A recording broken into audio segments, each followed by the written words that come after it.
Hey, folks, welcome to Draft Talk on Pittsburgh Sports Live. I'm Alan Saunders. That's Nick Faribault. We're talking Steelers every day up into the 2023 NFL Draft. We talked about wide receivers yesterday, slot wide receivers specifically. Today, we're going to talk about interior offensive linemen. It's been an interesting time for the Pittsburgh Steelers and the interior of their offensive line. They came into the offseason with both of their incumbent starters, Kevin Dotson and James Daniels, and I guess we'll say all three, Mason Cole, all coming back.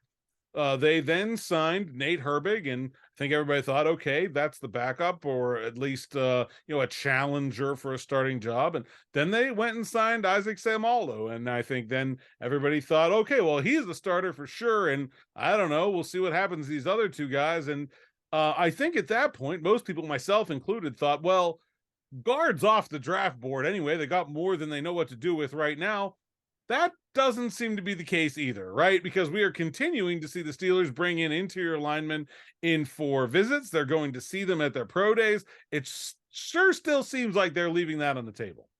Yeah, it's interesting. Because it's not like they really need a lot of depth at guard either. Dotson's a good depth guard too. Like Mason Cole can play guard in a pinch if you need him to. I mean, they have a ton of depth at that position. I don't. It's a weird mark. I think it's very clear that there is some plan long term that they want to have with this offensive line. Um, Big dudes that just maul you down. I think that is what they want. Samal is a big dude. They've met with a lot of big dudes at tackle. They want to follow the Eagles model. Just get some big, mean, nasty dudes up front that are steady and play really well. There are some big, mean, nasty dudes in this group of people they've been talking to, too. Absolutely. There's a lot of them. And so, I thought originally, and I still think the main focus is probably on center capable guys. I still think that, and maybe they're even going to undergo a project where maybe they take some of these guard guys, we'll talk about them that maybe only play guard and maybe teach them center. I could see that being a thing that they maybe invest into.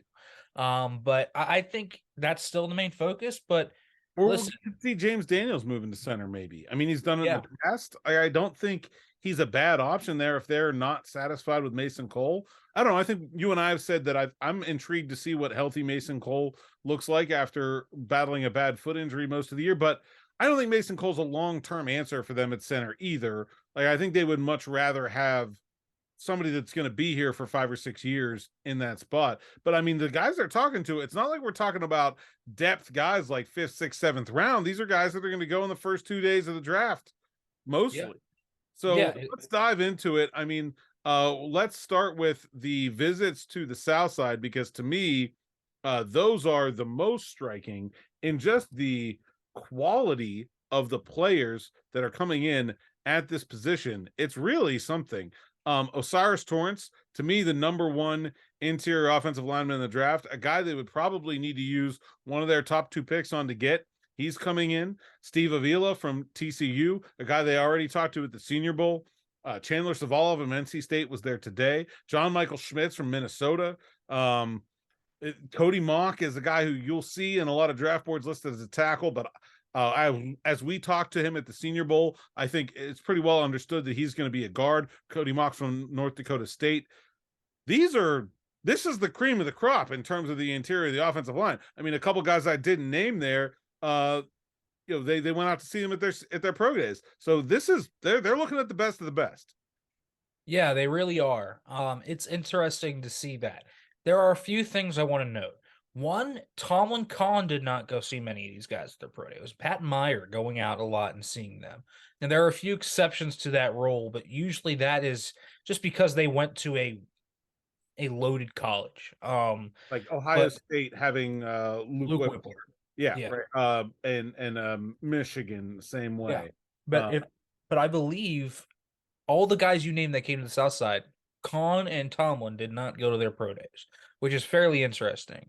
And so I think it's indicative of interest. I just wonder how serious the interest is at some Well, I mean, point. I think if you kind of look at the pattern, right? Like Con and Tomlin are first round pick guys. But like assistant coaches have more traditionally been a tell for a second day pick, right? Where Yeah. you send position coaches out for those second day picks. And you look at where Pat Meyer has been. He was at Ohio State.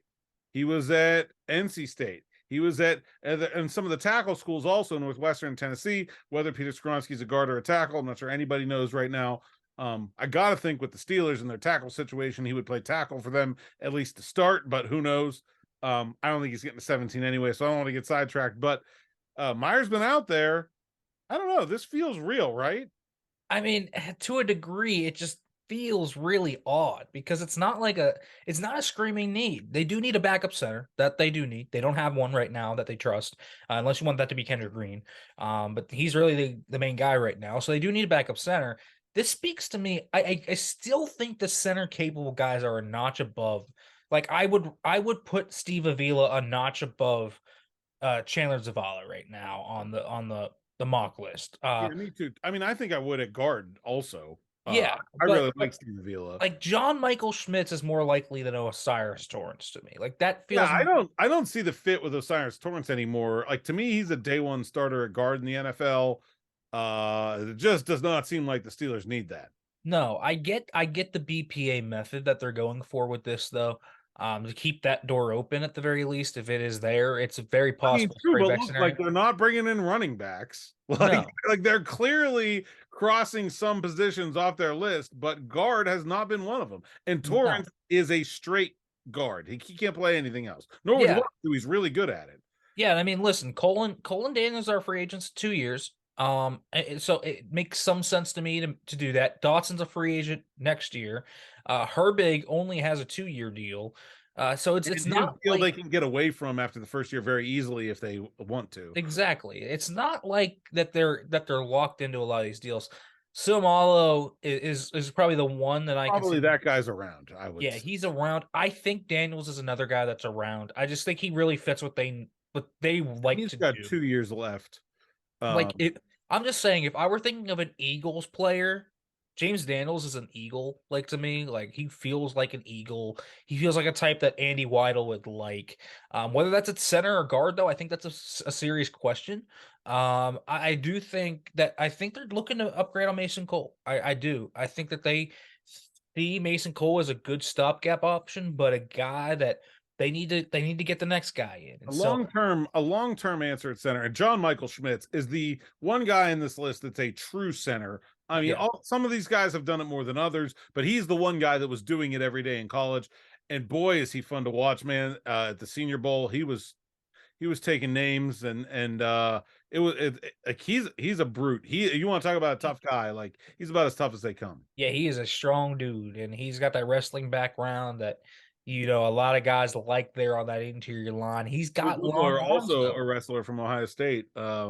Yeah. That is maybe not on the same level of Schmitz, but probably not altogether different from some of these other guys we're talking about, like Zavala and Avila. Like he's probably around the same draft stock as those guys, right? Yeah, I mean, I think Schmitz is like a 30. I think he's an option at 32. I think Avila's more of a 49 option. I think they're two very good options though. Like I don't think they're bad picks. I think they're quite good picks, actually. These are good players. I think the Steelers are just looking at their offensive line and they want to solidify that. I think that's very clear. I know, coming out of the combine, I told you I thought they were going to go heavy on the O line just by the way that Omar Khan was talking about when we have won in our history. This is how they said. He said, "The Steelers, we have had good offensive line." Now that's not true for when Big Ben got his butt whooped all the time during the No, but I mean, I'll tell you where early. they have is at center, right? I mean, Yeah, they've had a Pro Bowler at center for all but four of the last 60 years. Like that, I mean, that is a place where they have a it's significant history. But look, the one other thing I want to talk about this is that's weird to me is that we've named all these guards that are coming to Pittsburgh, right? There's only one tackle so far, DeJuan Jones from Ohio State. Like Darnell Wright. I mean, listen, they talked to him at the combine. They were they were with him at the Senior Bowl. Not on this list. Pat Meyer also went to his pro day. Do you make anything of that? Do you think guard is yeah. more likely than tackle, or maybe they're just already more comfortable with the tackle guys? Tomlin and Khan did go to more of those pro days. Well, funny you just say that. Anton Harrison just confirmed he's coming to Pittsburgh tomorrow, so there's a Okay. tackle. All right. There's one. So there's a few tackles. I still think we are pretty clear on the tackle situation. I think it's tackle early or tackle not at all. I really think that's the situation because unlike to me, where you look at other positions like, for example, slot corner or slot receiver or somewhere like The that, free where you have agents. like a role open, right? Like you could have a role open. Even cornerback, like outside corner, like if you're good enough, you could easily slip into like a nickel role on the outside or something like that. But I look at that position at tackle and say, like Chooks and Dan Moore aren't the greatest duo ever. They In are fact, it not. might be the worst duo that's got a good chance of sticking together from last Yeah, year. But like neither of them are very good, but neither of them are awful either. exactly, right? They're passable. I think Chooks did take a nice step up in his game last year where he became a really nice steady pass protector, but he's still a net negative in the run game. Dan Moore's just really inconsistent. Sometimes he'll have games where he's really good, and then other times he'll just have games where you're like, whoa, what is he doing? So I think you look at those guys and say it's harder to upgrade on it. It's just there's no reason to me for the Steelers to draft a tackle, say round 3 when they don't really need that, say, more than a slot receiver right I now, have a right? hard time believing they're going to get through these first couple of rounds without finding a tackle. It's a pretty Yeah, tackle rich. Like if one of the top three guys does not come to them at 17 and they don't go up to get it, there's three more at 32 that look pretty exactly. good there, and there's a couple more that look all right at 49. So like they'll find a tackle. Here's another question, and I don't want this to go too long because it is guard, and I mean, look, it's not the most important position in the world. Do you think they'll go two offensive linemen? If Broderick Jones falls to them at 17, will they then go draft a guard at 32 or 49, or does that take it off the table for you? I don't know. I kind of think that takes it off the table. I just think they have too many other things to fix on defense. Like I look at that team and say, all right, they need another linebacker. They need another corner still to that room. They need a safety probably to the room. They need D lineman. Like there's just a lot to kind of you can't butter your bread all at once, is what I as how I would say it. Because you can run Mason Cole out there this year and be like, all right, we're okay. We're So okay. Because Mason Cole is a solid enough player, and he was solid last year. He was a leader. You're not gonna be like, "Oh boy, Mason Cole's our starter, we're screwed." Like, no one's gonna be like that. So it's possible. Maybe if Schmitz is there at 32, I could see them pulling the trigger on that. But I think if they draft Broderick Jones, I just think then it becomes all right. Let's get to the defensive side of the football at that point. Let's attack wide linebacker receiver corner. or tight Yeah, end, you yeah, know. And exactly. hey, like one more thing about the offensive line, better blocking from the tight end position could help these tackles a lot. Like that, Oh, it could. that's There is no doubt about that. A good tight end in this offense could add a lot of things. We talked about with Muth yesterday of what it could do for him. I'll tell you who else it could help. Kenny Pickett. It's like having a big tight end, two of them could be huge for him. So I keep saying it, any way you can help your young quarterback, that's why they're focused on the O-line because it's the weakest position right now offensively, offensive tackle that is the weakest position in my opinion on that offense right now. Because at least the receiver group, you have two guys that you depend upon, and Kenny Pickett has a good rapport with. So to me, tackle is the weakest position. And so, how are you going to aid your what you want to be your franchise quarterback in making that leap from year 1 to year 2? Get him better protection, and that's the biggest thing we talk about with Kenny Pickett. What does he have to improve on? He needs to play in structure better. How do you get him to play in structure?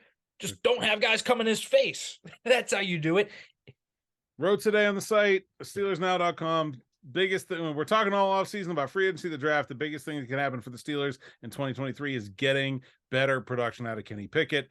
I do think the focus of the draft, at least in the early rounds, will be doing that. We're talking the NFL draft every single day leading up to it throughout the month of April. Stick with us here on the YouTube channel. Find all stuff at SteelersNow.com. We'll be back tomorrow with, I don't know, whatever strikes us. We'll figure it out.